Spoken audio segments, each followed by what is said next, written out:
म्हणजे शिवकार्य हा एक भाग झाला. दुसरं अध्यात्माच्या क्षेत्रामध्येही तुमचं म्हणजे खूप मोठं काम आहे आणि मोठी म्हणजे तुमचे काय म्हणू आपण त्यांना अनुयायी, शिष्य परिवार आणि असं सगळं आहे. तर म्हणजे एकाच वेळेला शिवकार्य आणि आध्यात्मिक कार्य अशा दोन्हीचा मिलाफ असलेले कदाचित मी तर पाहतोय पहिलेच कोणीतरी आहेत. तर अध्यात्माचं हे जे आहे अंग, त्याची कशी सुरुवात झाली?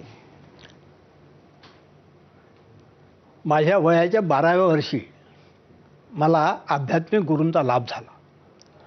तो अचानक झाला. माझ्या घरी खेडेगाव, गाडेगाव माझं छोटंसं गाव आहे. 1100 वस्तीचं गाव आहे. त्याच्या बाजूला 6 किलोमीटरवरती भांबेरी म्हणून गाव आहे. त्या भांबेरीला 1952 साली विष्णुदास महाराज हे हिमालयामधून योगायोगाने मथुरेला आले. मथुरेने ते योगायोगाने एका आंधळ्याला पोचून देण्याकरता म्हणून भांबेरीला आले. आणि भांबेरीला आल्यानंतर तिथे 1952 ते 1955 पर्यंत ते तिथे होते भांबेरीला. त्या काळात माझ्या वडिलांचा आणि त्यांचा संबंध आला. वडिलांनी त्यांना विनंती केली की एकदा आमच्या वाड्यावरती या. आणि म्हणून ते म्हणाले की ठीक आहे, मी येईन. कधी येईन ते सांगितलं नाही. पण ते एक दिवस आले, आमच्या वाड्यावरती आले.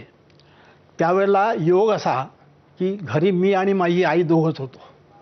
वडील शेतावरती गेले होते, भाऊ बाहेर गेले होते, शाळेमध्ये गेले होते. मी नेमका त्या दिवशी घरी होतो. आणि महाराज आले,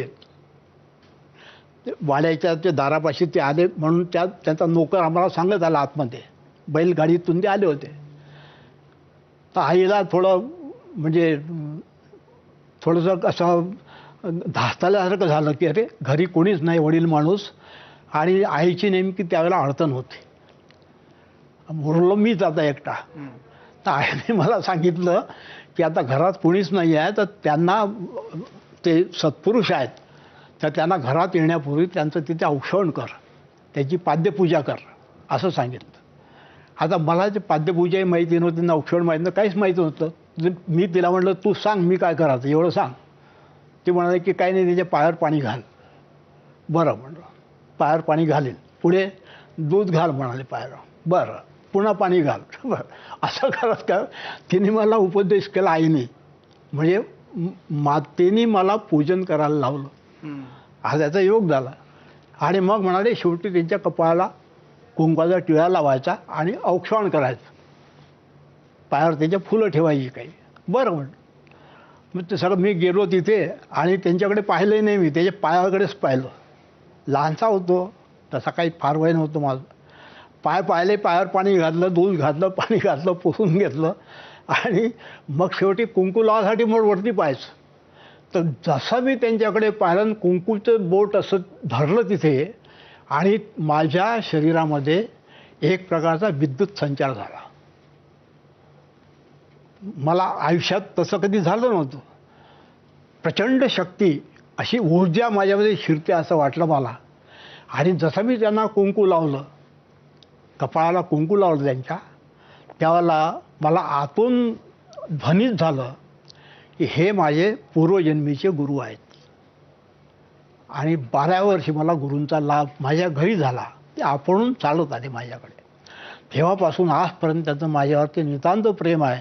आणि हळूहळू ते सगळं अध्यात्माकडे प्रगती व्हायला लागली. लोकांना काही अनुभूती यायला लागल्यात, लोकांना प्रेम वाटायला लागलं. मग लोक उपासनाला यायला लागलेत. आणि हे सगळं झाल्यानंतर 1974 साली हेच मला असं वाटतं की सगळे माझ्या गुरूंच्या प्रेरणा आहेत. त्यांनी सांगितलं की शिवदुर्ग यात्रेला जा. तोपर्यंत मी शिवदुर्ग यात्रा केली नव्हती 1974 सालापर्यंत. पण ते 300 वर्ष होतं.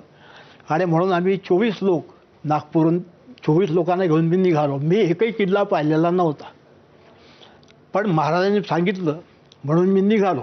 बस घेऊन निघालो आम्ही. ते सगळं वर्णन त्या महाराजांच्या मुलखात पुस्तकामध्ये आहे. फार वाईट परिस्थिती होती, खिशात एकही पैसा नव्हता. आणि